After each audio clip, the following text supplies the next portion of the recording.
Sir इस तरफ। किधर से आ रहा था बच्चा? सर इस तरफ से आ रहा था। ओके।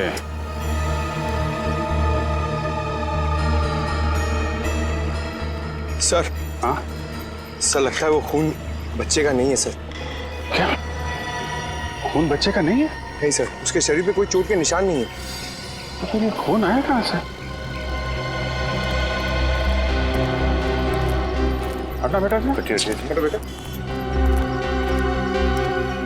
बेटा घबराओ मत बेटा, हैं? आपको कुछ नहीं होगा। हम लोग सीआईडी से हैं। ये खून कैसे लगा आपको? हाँ? खून? हाँ? खून? सर लगता है किसी गहरे सदमे में है, जिसकी वजह से कुछ बोल नहीं पा रहा। सर लगता है ये बच्चा देख नहीं सकता। पंकज एक काम कर, लड़का इस डायरेक्शन से आया है ना, तुम इस तरफ जाओ और उधर जाके देखो कि कोई एक्सीडेंट वगैरह तो नहीं हुआ है। बेनी, बच्चे को फॉरेंसिक लैब लेके जाते हैं। सारों के साथ भी बताएंगे कि खून का राज क्या है।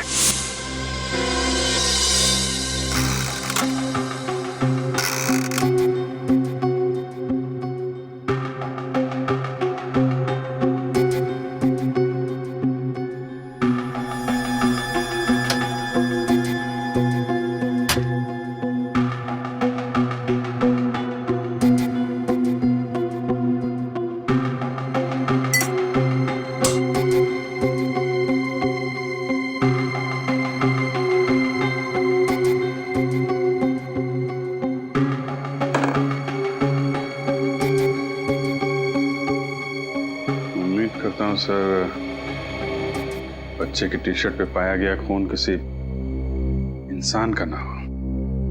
हाँ अभिजीत, हेमोटेस्ट टेस्ट करते हैं, उसे पता चल जाएगा।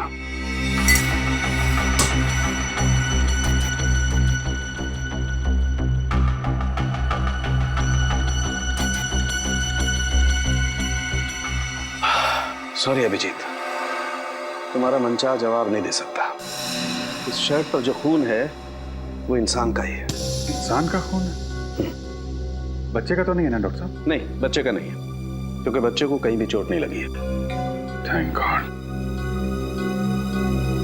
पर इतना सारा खून आया कहां से होगा? सर? हाँ तारिका। सर इस चप्पल पे जो मिट्टी लगी हुई है उस पर खून मिला हुआ है और उसके साथ साथ घास का तिनका भी। घास का तिनका? मतलब ये बच्चा किसी गार्डन वगैरह से आया होगा। अभी पता करते हैं। तारिका जरा टेस्ट। सर। हाँ श्रेय? सर जिस जगह पर वो बच्चा मिला था, मैंने आसपास का पूरा इलाका छान मारा, कहीं भी कोई हादसा या एक्सीडेंट नहीं हुआ है। हाँ? पुलिस स्टेशन से चेक किया? जी सर, पिछले 15 दिनों में किसी के भी लापता होने की खबर दर्ज नहीं कराई गई है। कमाल है। फिर ये बच्चा आया कहां से होगा? अभिजीत। हाँ डॉक्टर साहब? अभिजीत, इस शर्ट पर एक नहीं 3 लोगों का खून मिला है। क्या 3 लोगों का खून? माय गॉड,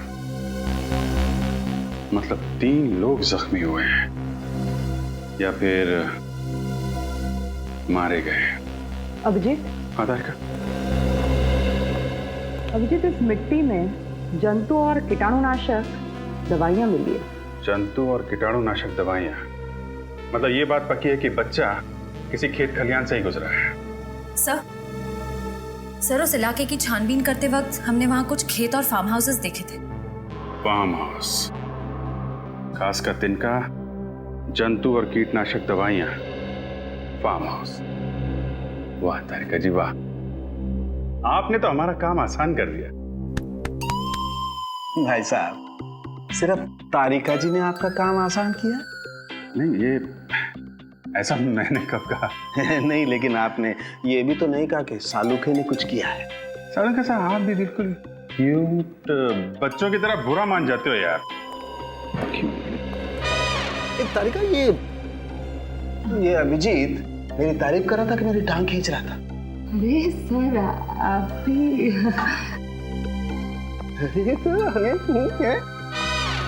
अरे ये सब दोनों के दोनों मिले हुए हैं। सर इतने सारे फार्म हाउस चेक किए, कहीं कुछ पता नहीं चला। हो सकता है यहाँ कुछ पता चल जाए।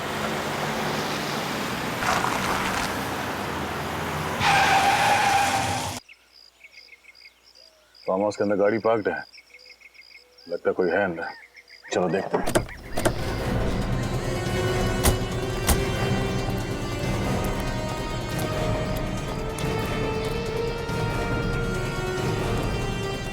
अंदर चल के देखते हैं।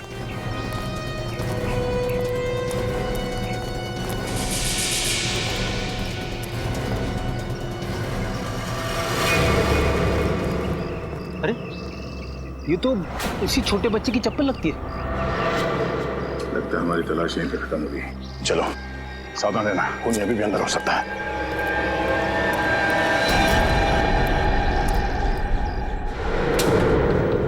कोई है? हेल्प मी, बहुत दूर से आया हूं। Help me.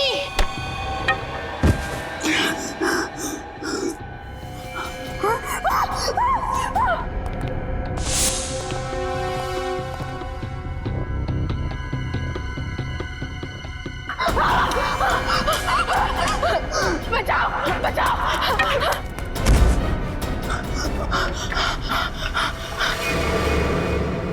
यहाँ पर कुछ भयानक हुआ है। देखो कहने को क्या चली।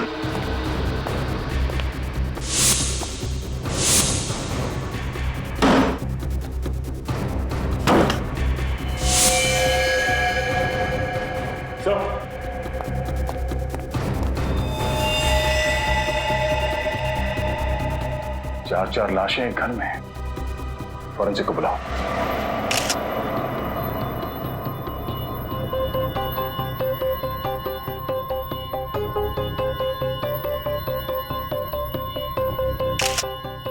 पीठ पर गोली लगी है।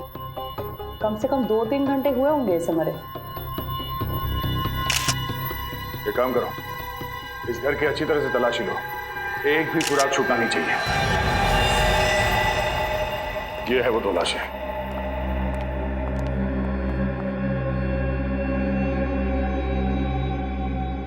इसे भी ठीक छाती पर गोली मारी गई है, जैसे उस आदमी को कमरे में। यानी डॉक्टर सालों के ठीक बोल रहे थे। तो बच्चा यहाँ इन लाशों से टकराया होगा, जमीन पे गिरा और इन्हीं का खून उसके कपड़ों पे लग गया।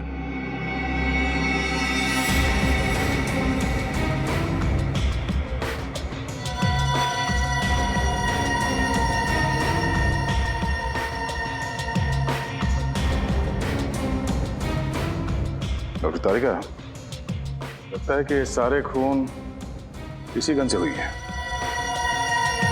तो खूनी मर्डर वेपन यहाँ पे छोड़ के क्यों भाग गया? मुझे तो लगता है कि इस आदमी ने खुद अपने आप पे गोली मारी है। इस आदमी ने अपने आप पे गोली मारी है?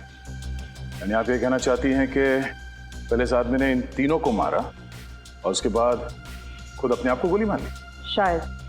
सर पूरा घर चेक करिए, तिजोरी अलमारी सब कुछ सही सलामत है। सही सलामत है, मतलब चोरी का मामला नहीं है? सर हाँ, सारे दरवाजे और खिड़कियां भी सही सलामत है। इसका मतलब है खूनी जबरदस्ती इस घर में नहीं घुसा है। हो सकता है ये चारों मरने वाले उस खूनी को जानते हो और इन्हीं लोगों के साथ वो यहाँ इस फार्म हाउस पे आया होगा।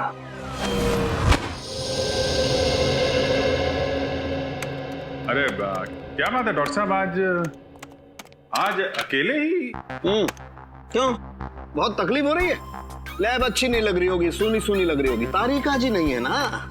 नहीं मेरे वो मतलब नहीं था सर। अरे मैं जानता हूँ तुम्हारा मतलब यार, तुम बोलते कुछ और हो, तुम्हारे मन में कुछ और होता है। अरे सर, मैं इन चारों लाशों के खून के पीछे का मतलब जानने आया हूँ। आपको मालूम है तो बता दो बस। तुम मुझसे क्यों पूछ रहे हो भाई? जाकर के तारिका जी से पूछ लो, वो बता देंगी तुम्हें सब कुछ। सर आप तो बुरा मान गए। सारी दुनिया जानती है डॉक्टर सालुंखे के बगैर सीआईडी में आज तक एक केस भी सॉल्व नहीं हुआ है। अब आया ऊंट पहाड़ के नीचे, है ना? ऐसे बोला करो, अच्छे लगते हो। आओ बताता हूं। अभिजीत, ये जो चारों लाशें हैं, इनमें रायगर मोर्टिस अभी सेट होना शुरू हुआ है। लाशें अभी अकड़ना शुरू हुई और मेरे ख्याल से इनकी मौत सवेरे 7 से 9 बजे के बीच में हुई। और ये बैलिस्टिक रिपोर्ट क्या कहती है? गोली इसी गन से चली है। चारों की मौत इस गन से निकली हुई गोली से हुई है और इस गन पर खून के छींटे भी हैं। सर किसका खून है ये? सौरभ का खून है। सौरभ को पॉइंट ब्लैंक रेंज से गोली मारी गई है, जिसकी वजह से सौरभ का खून इस पर भी आकर के लग गया है। और एक बात, सिर्फ सौरभ के हाथ पर यहां गन पाउडर के निशान है। गन पाउडर सौरभ के हाथ में? तो आप ये कहना चाहते हैं कि सौरभ ने इन तीनों को गोली मारी और फिर खुद आत्महत्या कर ली? नहीं, मैं खुद कुछ नहीं कहना चाह रहा हूं। जो सबूत हैं वो कुछ कहना चाह रहे हैं। अब एक काम करो, बाकी का काम तुम खुद भी तो करो यार। हाँ ठीक है, करेंगे। हाँ, क्यों नहीं करेंगे? बाकी जो आप नहीं बता पा रहे हम डॉक्टर तारिका से पूछ लेंगे।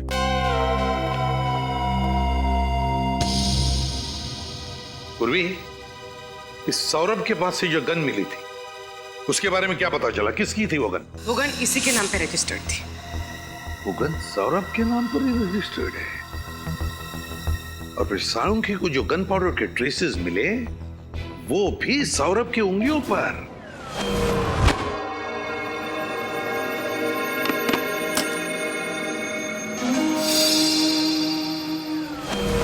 सर ये आनंद की बहन निशा जी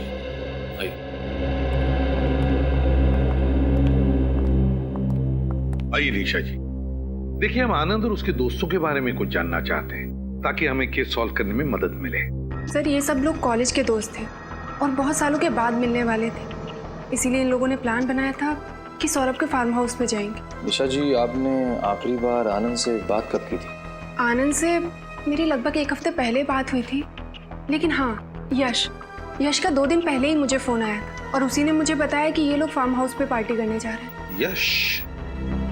ये यश कौन है? सर यश भी उन लोगों का दोस्त है और ये सब लोग मिलकर उस दिन फार्म हाउस पर गए।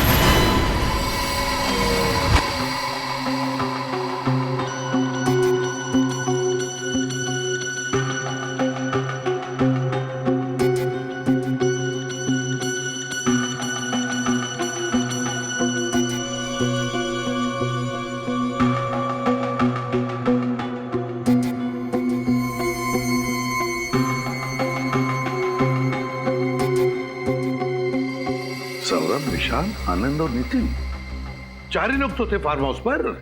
4 नहीं सर, 5 लोग थे। 5? मतलब? यश भी तो था सर। यश भी इनके साथ था? लेकिन सर फार्म हाउस पे तो हमें सिर्फ 4 लाशें मिली थी। वही तो। सर तो फिर यश कहाँ गया होगा? और तो और सर, उसने किसी से कांटेक्ट करने की कोशिश क्यों नहीं की? यश के टेलीफोन नंबर्स है ना तुम्हारे पास? घर का सेलफोन नंबर वगैरह? हाँ सर।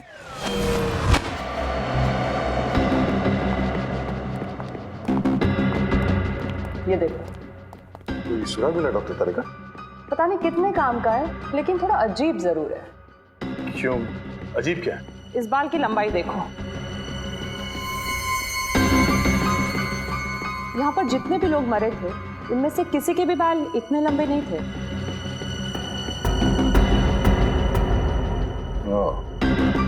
इसका मतलब है इन चारों के अलावा कोई और भी था, या कोई औरत। अब ये तो इस बाल के डीएनए टेस्ट से ही पता चलेगा। मोबाइल बंद। मोबाइल बंद आ रहा है? सर हाँ, यश के पिताजी से बात हुई। यश तो घर पे है ही नहीं। घर पर लौटा ही नहीं, सेलफोन बंद आ रहा है, कुछ तो गड़बड़ जरूर है। यश का फोटो है? हाँ सर, 1 मिनट।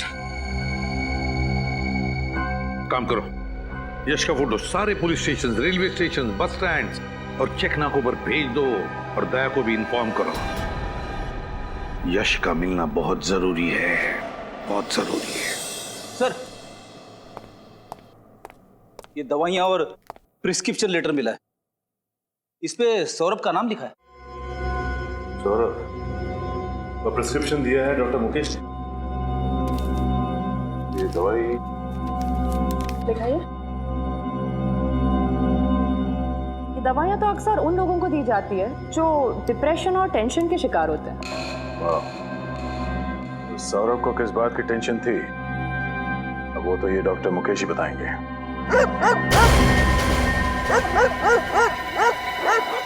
कुत्तों के भौंकने की आवाज पीछे की तरफ से आ रही है, जरा देखो जाके, चक्कर क्या है?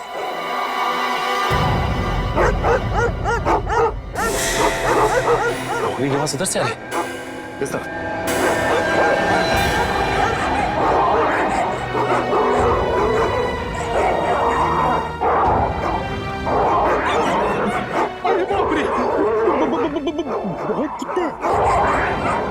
फ्रेडी, लेकिन डरने की जरूरत नहीं, वहां पे कुछ है। चलो।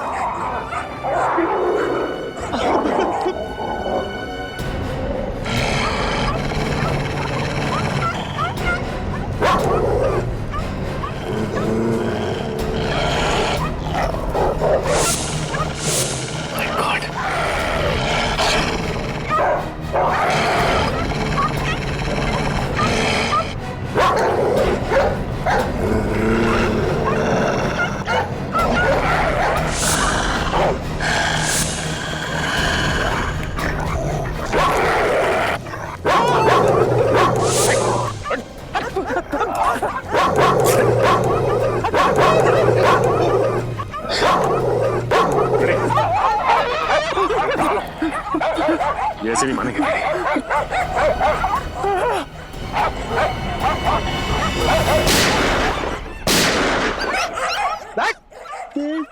फ्रेडी से टक्कर?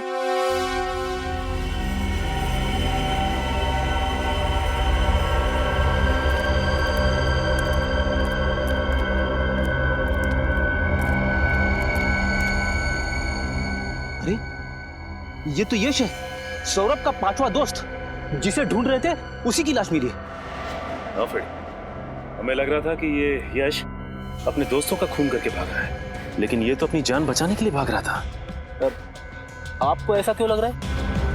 ये देखो फ्रेडी, ये इसकी पीठ में यहाँ पीछे से गोली मारी गई है और एक गोली यहाँ किडनी के पास।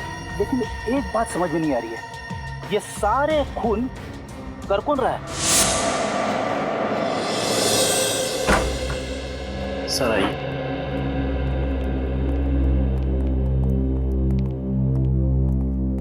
सर सीआईडी ऑफिसर साहब से मिलना है। मैं बाद में बात करता हूँ, बैठिए। Thank you doctor. Mister Saurabh का इलाज आप ही करते हैं? हाँ, कई सालों। ये दवाइयाँ आप ही ने सौरभ जी को प्रिस्क्राइब की थी? जी हाँ। क्या बीमारी थी सौरभ को? डिप्रेशन, बेचैनी, टेंशन लेना। लेकिन आप ये सब मुझसे क्यों पूछ रहे हैं? दरअसल एक फार्म हाउस में हमें सौरभ की लाश मिली। लाश? कैसे हुआ? पक्का तो कुछ नहीं कह सकते, लेकिन अभी सिर्फ इतना पता चला है कि उसकी मौत गोली लगने की वजह से। गोली चलाई गई उस पर? सिर्फ उनका ही नहीं, उनके 4 दोस्तों का भी खून हुआ और हमें शक है पहले उन्होंने उन चारों की जान ली, फिर अपने आप को भी मार लिया। मुझे नहीं लगता कि सौरभ ने किसी का खून किया होगा।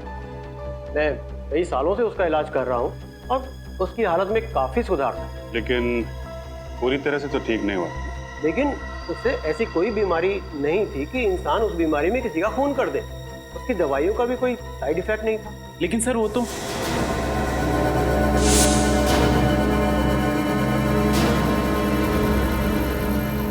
ठीक है डॉक्टर साहब, थैंक यू वेरी मच।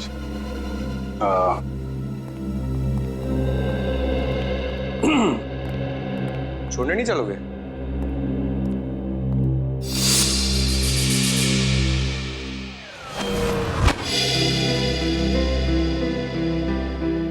अरे यार, अंदर तुम कुछ कह रहे थे, फिर एकदम से चुप हो गए। क्या बात है, जरा खुल के बताओ। नहीं सर, मैं कुछ नहीं कह रहा था सर।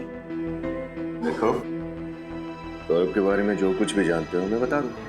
देखिए सर, मुझे ये सब मामले में मत घसीटिए सर। मैं गरीब आदमी हूँ सर, मेरी एक बूढ़ी माँ है सर। कुछ नहीं होगा तुम्हें, ये मेरा वादा है। जो कुछ जानते हो सच सच बता दो। घबराओ मत, बता दो सब कुछ। क्या जानते हो? सर देखिए सर, सौरभ जी की सबसे बड़ी प्रॉब्लम जो थी सर, उनका गुस्सा था सर। उनकी प्रॉब्लम हाइपरटेंशन और डिप्रेशन नहीं था सर, सबसे बड़ा वीक पॉइंट उनका था गुस्सा सर। वो उस पर काबू नहीं कर पाते थे सर। हमारे सामने कभी कुछ ऐसा हुआ है? हाँ सर, एक बार हुआ था सर। हमारे यहाँ के एक पेशेंट पे उन्होंने हाथ उठा दिया था सर। क्यों? क्योंकि उनको ऐसा लगा सर उनका नंबर था और वो बीच में घुस गया सर। इतनी सी बात के लिए उन्होंने किसी पर हाथ उठा दिया? हाँ सर। लेकिन आपके डॉक्टर साहब ने हमें ये बात बताई नहीं, क्यों? सर सॉरी सर, मुझे नहीं पता सर। ठीक, तुम जा सकते। Thank you sir. Saurabh ji को गुस्सा बहुत आता था।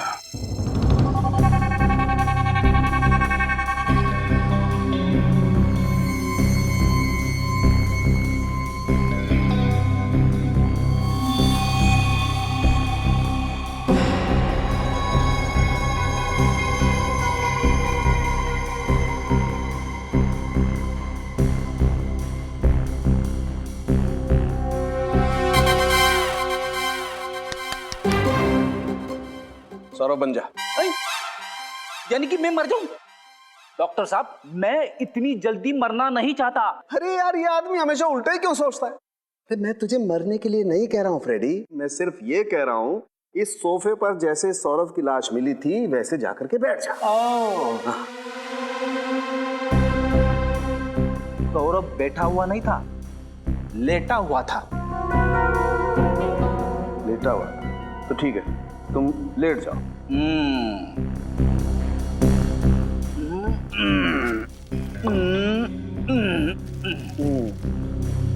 ऐसे ही लेटा हुआ था दया? ये पैर ऐसे ऊपर?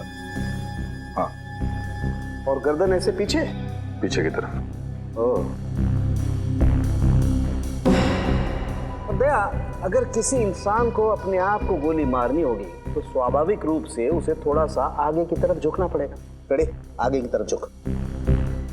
अरे क्या मुसीबत है डॉक्टर साहब? अरे मुसीबत कुछ नहीं है, जो कह रहा हूँ कर, आगे झुकना। कैसे झुकूं? अटक जाऊंगा। अरे पैर नीचे कर यार। हाँ, ऐसे ऐसे, ये। अब जैसे सौरभ ने अपने आप को गोली मारी थी ना, वैसे गोली मार। लेफ्ट हैंड से नहीं, राइट हैंड से। सौरभ लेफ्ट हैंडेड था। नहीं, सौरभ राइट हैंडेड था। वो राइट हैंडेड था, ये आपको कैसे पता चला? दया, मैंने सौरभ का ड्रिंक का ग्लास अच्छी तरह से चेक किया है। उस पे जितने भी फिंगरप्रिंट्स हैं सौरभ के, वो सब राइट हैंड के। इसलिए मैं कहता हूँ कि सौरभ राइट हैंडेड था। ऐसे कोई आदमी अपने आप को गोली मारेगा इस तरीके से बैठ करके, तो खोपड़ी से खून के छींटे जाएंगे वहां, इस तरफ, ऊपर की तरफ। लेकिन यहाँ तो खून के छींटे नहीं हैं, खून के छींटे हैं वहां, पीछे की तरफ। और वो तभी जा सकते हैं जब आदमी ऐसे लेटा हो और कोई उसे यहां से गोली मारे। पैरों से। सौरभ की लाश यूं पड़ी हुई थी। अब दया, मैंने अपनी पूरी जिंदगी में किसी इंसान को ऐसे लेट करके अपने आप को गोली मारते हुए नहीं देखा। इसका मतलब है सौरभ ने आत्महत्या नहीं की थी, उसका भी खून किया गया है। बिल्कुल, सौरभ का खून ही हुआ है और किसी ने उसे तब गोली मारी है जब वो ऐसे पैर फैला करके आराम से सो रहा था।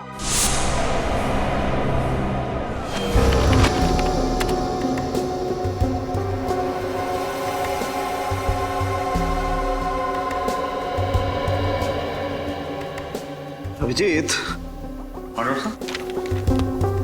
सौरभ और यश के जूतों में मिली मिट्टी मैच नहीं करती है, अलग अलग है।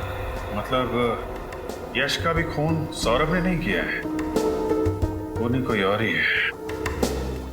सर, फार्म हाउस में जो बाल मिला था उसकी डीएनए रिपोर्ट आ चुकी है। ये बाल किसी लड़की का है। वाह कारिका जी वाह, आप कुछ ना कुछ नया मोड़ लेके आती है केस में, कैसे कर लेती है? नमस्ते। नमस्ते। नमस्ते। क्या तारिका जी, आप कुछ समझाते क्यों नहीं है? अरे मैं क्या, अच्छा छोड़िए, क्या क्या पता चला इसे डीएनए रिपोर्ट से? ये लड़की का डीएनए उन 5 मरे हुए लोगों में से एक आनंद के डीएनए से मैच करता है। आनंद के डीएनए से?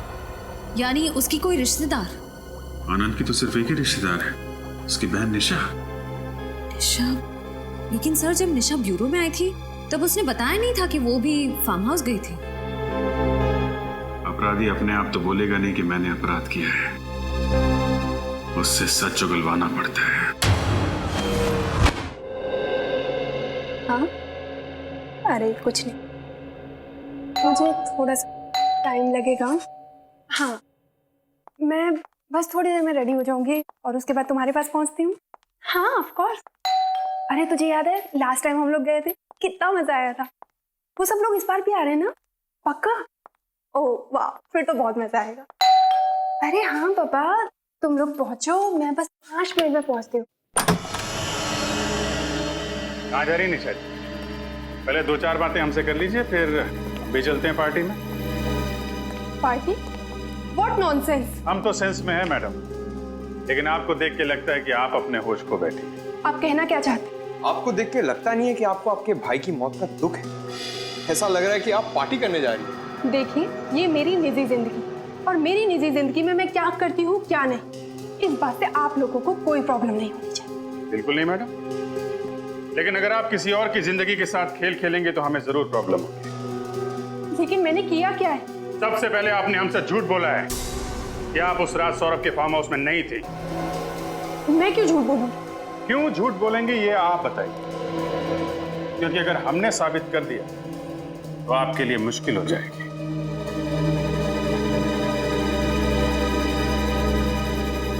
बोलिए बोलिए बोलिए, आराम से बोलिए। हम समझते हैं कि मुंह से सच निकलने को थोड़ा वक्त लगता है, लेकिन आपके पास सबूत क्या है इसका? फोरेंसिक रिपोर्ट है हमारे पास जो साफ साफ साबित करती है कि आप उस वक्त फार्म हाउस में थी। अगर आपको वो रिपोर्ट देखनी है, चलिए हमारे साथ ब्यूरो। हाँ, मैं उस दिन फार्म हाउस गई थी, लेकिन इस खून से मेरा कोई लेना देना नहीं। हमें सब कुछ पता चल चुका है निशा जी। आपके भाई के साथ आपकी बनती नहीं थी, प्रॉपर्टी का केस चल रहा था, और उसकी मौत के बाद आपका रास्ता साफ हो गया और प्रॉपर्टी आपके नाम हो गई। हाँ, ये बात सच है कि मेरी और आनंद की बिल्कुल नहीं बनती। तो फिर आप वहां फार्म हाउस क्यों गए? क्योंकि सौरभ और बाकी लोगों ने मुझे फोर्स किया, कहने लगे कि इतने सालों के बाद मिल रहा है तो तुझे आना ही होगा। मैं गई जरूर थी, लेकिन मैं थोड़ी देर बाद ही वहां से निकल गई। क्यों? क्योंकि उस रात आनंद और मेरा झगड़ा हुआ था और मेरा मूड ऑफ हो गया, तो मैंने वहां से जाना ही जरूरी समझा। ये बात आपने पहले क्यों नहीं बताई हमें? मैं डर गई। मुझे लगा कि अगर मैं आप लोगों को ये बात बताऊंगी तो आप लोग उल्टा मेरे ऊपर ही शक करने लगेंगे। वहां से निकलने के बाद आप कहाँ गए? उसके बाद मैं घर पे आकर सो गई थी। वाह, बहाना अच्छा बनाया ताकि किसी गवाह की जरूरत ना पड़े, लेकिन जब तक ये केस सॉल्व नहीं हो जाता आपको ब्यूरो में रहना पड़ेगा।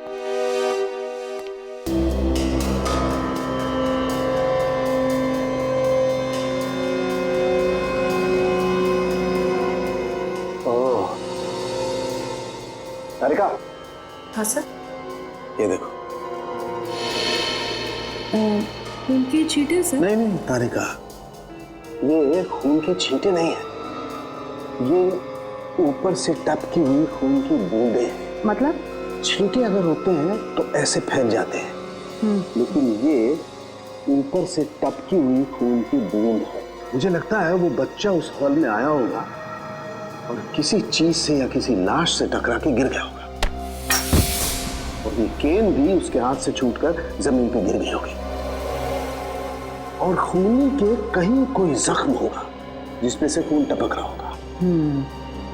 खूनी बाय द वे इस केन के पास आया और उसके जख्म में से 2 बूंदें खून की टपक के यहाँ लग गई।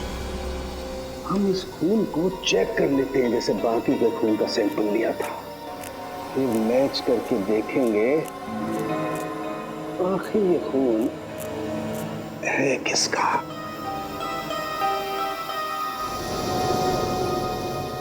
ये देखो तारिका, ये उन 5 लोगों के ब्लड का सैंपल है और ये खून है जो स्कैन पे लगा हुआ है।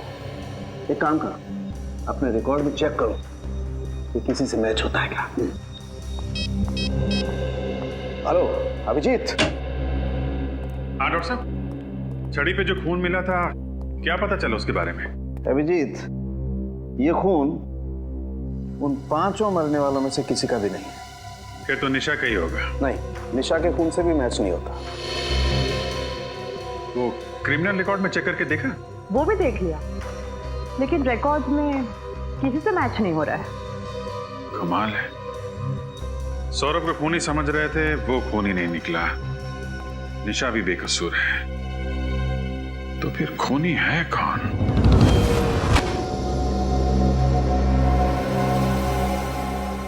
एक बात तो पक्की है कि इन 5 में से किसी ने भी किसी को नहीं मारा और ना ही किसी ने आत्महत्या की है।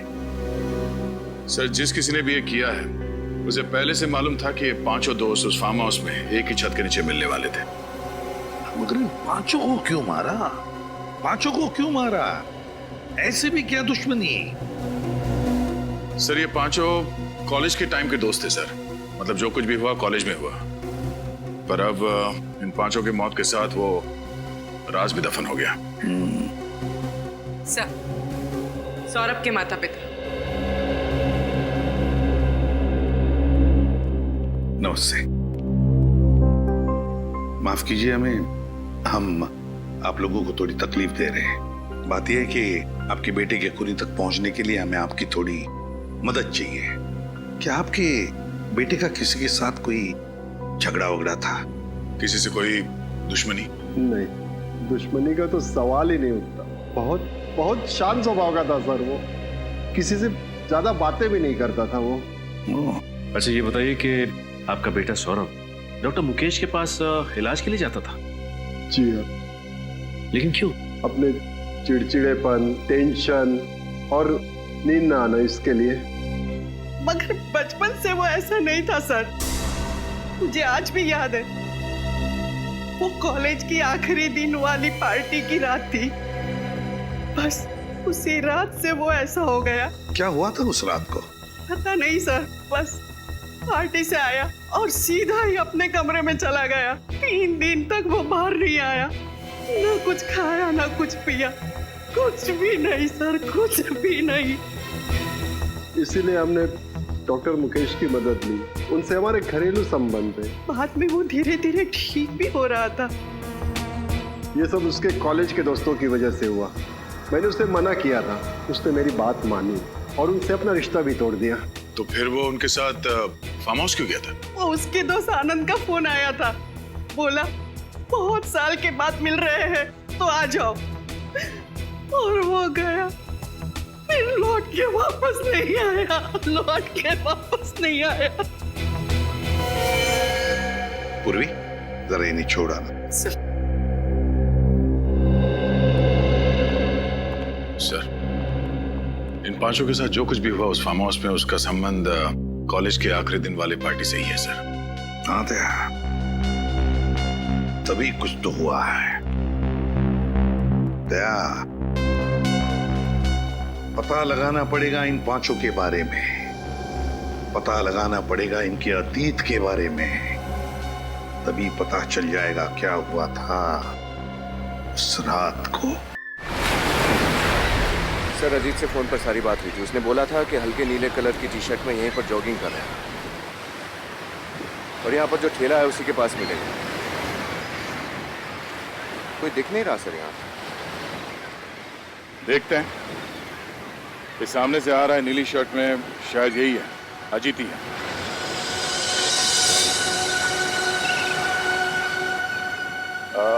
मिस्टर अजीत। जी हाँ, आप लोग CID से? जी। कहिए सर, मैं आपकी क्या मदद कर सकता हूँ? हमें इन 5 के अतीत के बारे में कुछ जानकारी चाहिए थी, इसलिए हम आपसे मिलने आए। जी हाँ, ये मेरे कॉलेज में थे, सेम बैच। इनमें सौरभ को मैं अच्छी तरह से जानता हूँ। कहिए सर, क्या हुआ? इन 5 का खून हो गया है। खून? पांचों का एक साथ? आप इन्हें अच्छी तरह से जानते थे, तो क्या आप बता सकते हैं कि कॉलेज के आखिरी दिन में जो पार्टी हुई थी उसमें क्या हुआ था एग्जैक्टली? उस रात अरे इन पांचों ने तो हंगामा किया था। इन्होंने शराब पीकर गाली गलौज किया था और कॉलेज के ट्यूबलाइट पर शीशे तोड़ दिए थे, इसलिए कॉलेज के डीन ने इन्हें कॉलेज से बाहर निकाल दिया था।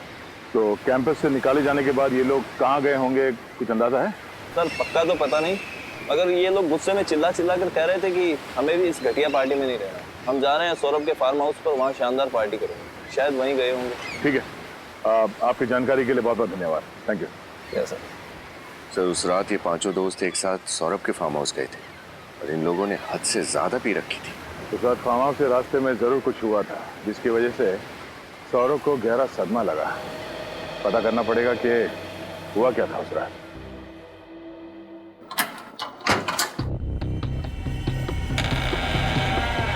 खूनी मेन दरवाजा खोलकर हॉल के अंदर आया,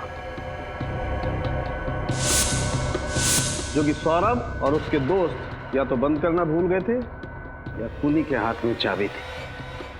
सौरभ उस सोफे पर बैठा हुआ था। खूनी सौरभ के पास आया, उसने सौरभ के हाथ में गन पकड़ा दी और सौरभ के हाथों से ट्रिगर दबा दिया ताकि गन पाउडर का निशान सौरभ के हाथों पर आ जाए। सौरभ की चीख सुनकर विशाल कमरे में से बाहर आया और जैसे विशाल कमरे से बाहर आया, खूनी ने उस पर भी गोली चला दी। विशाल को गोली लगने के बाद आनंद और नितिन हॉल में आए। मुझे मत मारो। खूनी ने आनंद को भागने का मौका नहीं दिया और उसके सीने पे गोली मार दी। भागने का मौका मिलते नितिन दरवाजे की तरफ भागा। जैसे वो भागा, खूनी ने उसे भी गोली मार दी उसके पीठ में।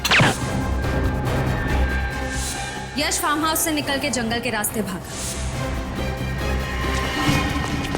खूनी ने उसका पीछा किया और उसके पीठ पे और गुर्दे पे गोली चला दी। खूनी लौटकर फिर से फार्म हाउस में आया और उसने अपनी गन सौरभ के पास रख दी। और जब बच्चा फार्म हाउस में आया तो इन्हीं लाशों से टकरा के गिर गया होगा। तभी इन तीनों का खून उसके शर्ट पे लग गया और घबरा के बच्चा यहां से बाहर भाग गया। अभिजीत, जंगल में जहां पर यश की लाश मिली, दोबारा वहीं पे जाकर अच्छी तरह से चेक करो, अच्छी तरह से चेक करो। कोई ना कोई सुराग है जो हमारी आंखों से छूटा है। ढूंढो उस सुराग को। फार्म हाउस शहर से काफी दूर है, पैदल तो नहीं आया होगा खूनी।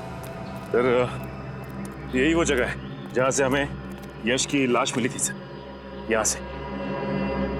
एक काम करते हैं, आसपास अच्छी तरह से चेक करते हैं, कुछ ना कुछ तो जरूर मिलेगा। देखो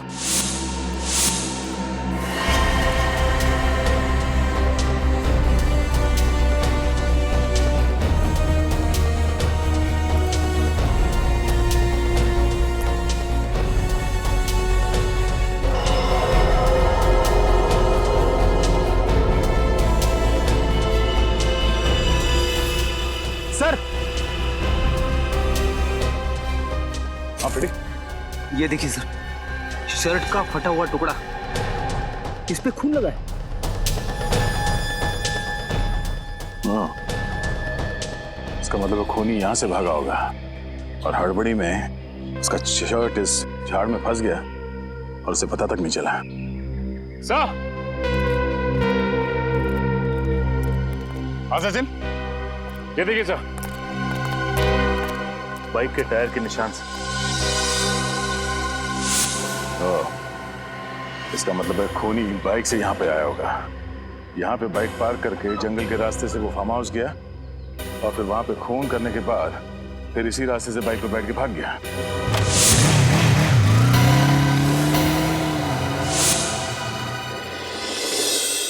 ओके। हाँ सर।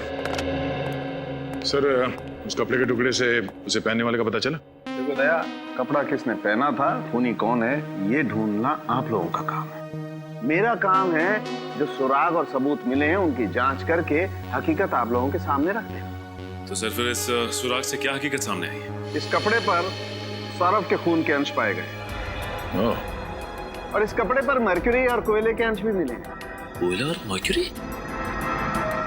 शायद मेरे पास इसका जवाब है। जब हम नक्शे में फार्म हाउस ढूंढे थे तब मेरी नजर यहाँ पड़ी। एक कोयले का खान है यहाँ पे, फार्म हाउस के रास्ते पे। सर यानी कि ये खूनी कोयले की खदान में काम करता होगा या फिर उसके आसपास रहता होगा। सर जिन 5 दोस्तों की मौत हुई, उनके एक और दोस्त अजीत का कहना है कि कॉलेज की पार्टी के बाद वो 5 सौरभ की गाड़ी में फार्म हाउस जाने के लिए रवाना हुए थे। और सर उसके अगले ही दिन ये आर्टिकल छपा था। जेपी मार्ग में हुई दुर्घटना। एक तेजी से आती कार ने राह चलते आदमी को टक्कर मार दी, जिसकी जगह पे मौत हो गई। जेपी मार्ग तो ये फार्म हाउस के रास्ते पे पड़ता है।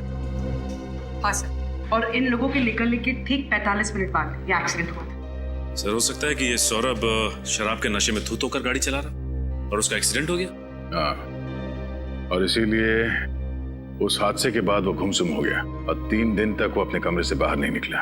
सो ये देखिए, इसमें यह भी लिखा हुआ है कि मरने वाले का 12 साल का बेटा इस एक्सीडेंट का चश्मदीद गवाह था, लेकिन गाड़ी चलाने वाला और उसके साथी वहां से भाग गए और कभी कानून के हाथ नहीं लगे। एक बात और सर, जिस आदमी का एक्सीडेंट हुआ था वो विजयनगर बस्ती में रहता था। विजयनगर बस्ती, और वो भी इस कोयले के खान के पास ही है।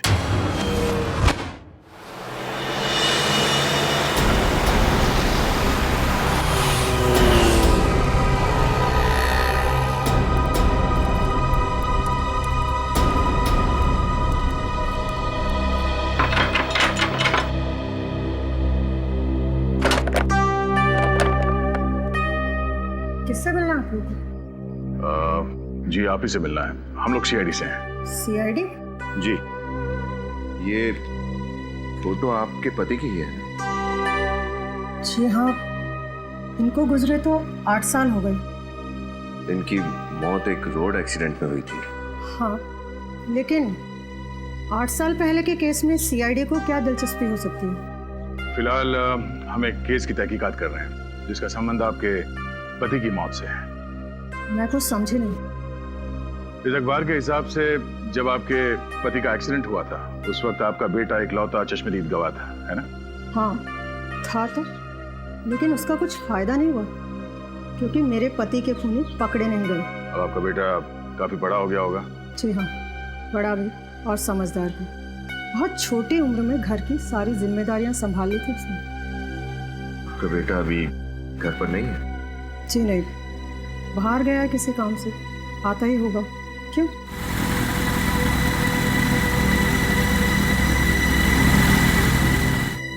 ये लीजिए, आ गया मेरा बेटा। सीआईडी।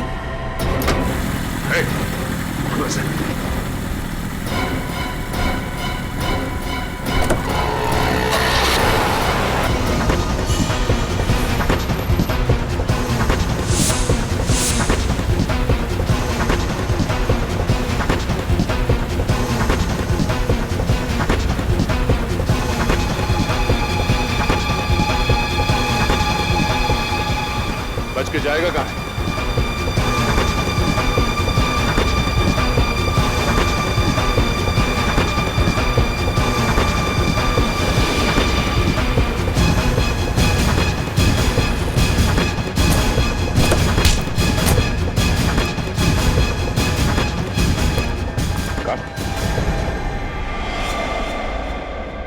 सर ये तो डॉक्टर मुकेश का असिस्टेंट है। हमारा इलाज नहीं करोगे? हाँ? रंजीत, डॉक्टर मुकेश का असिस्टेंट रंजीत, उन 5 लोगों का खून तुमने ही किया है ना? हाँ मैंने ही खून किया है, लेकिन मुझे इस चीज का कोई पछतावा नहीं है क्योंकि उनको जीने का कोई हक नहीं था। क्योंकि उनकी वजह से तुम्हारे बाबा की एक्सीडेंट में मौत हो गई थी। हाँ? हाँ, मेरे बाबा ने मेरे आंख के सामने दम तोड़ा।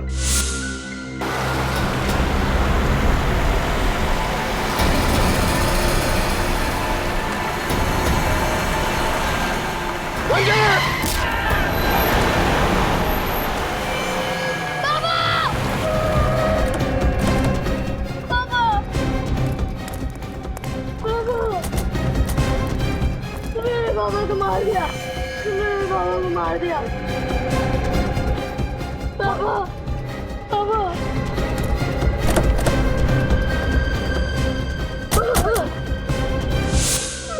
मैं उन्हें बचा भी नहीं सका, लेकिन वो पांचों लोग बचा सकते थे।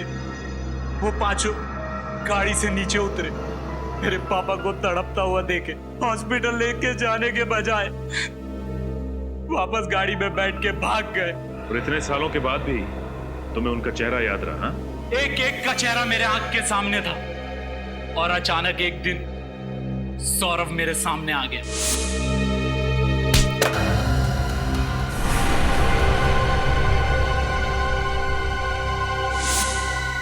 और मैंने उसे फौरन पहचान लिया और मैंने उसका पीछा किया। पीछा करने के बाद पता चला कि वो डॉक्टर मुकेश के पास अपना इलाज करवाता है। और इसीलिए बतौर असिस्टेंट तुमने डॉक्टर के यहाँ पे नौकरी कर ली? हाँ, एक दिन मेरे हाथ सौरभ की फाइल लगी जिसमें सौरभ ने एक्सीडेंट वाली बात कही थी, और उसने डॉक्टर से कहा था कि उस एक्सीडेंट की वजह से मेरे बाबा की मौत हो गई। और फिर मेरा शक यकीन में बदल गया। और फिर तुमने बदला लेने का प्लान बनाया? हाँ, मुझे पता चल गया कि ये पांचों दोस्त फार्म हाउस पे मिलने वाले हैं, तो मैं इसलिए वहां पहुंच गया। और सुबह तक इंतजार किया कि कब सब सो जाएंगे और तुम अपना बदला ले लो।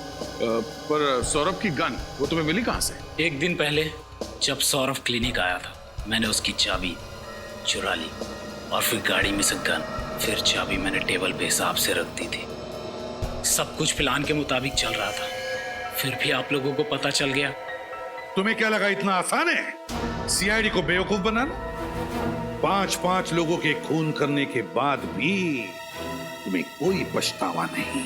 मेरे पापा को मारने के बाद उन्हें कोई पछतावा हुआ? मुझे अनाथ करके वो लोग चैन की जिंदगी जी रहे थे। यह अन्याय था और मुझे न्याय चाहिए था। न्याय। तुम्हारे बाबा के साथ जो कुछ भी हुआ उसका हमें जरूर अफसोस है, लेकिन किसी की जान लेने का तुम्हें कोई हक नहीं। कानून को तुमने अपने हाथ में ले लिया, तुम 5 लोगों का खून किया, अब तुम्हें तो फांसी ही होगी। फांसी।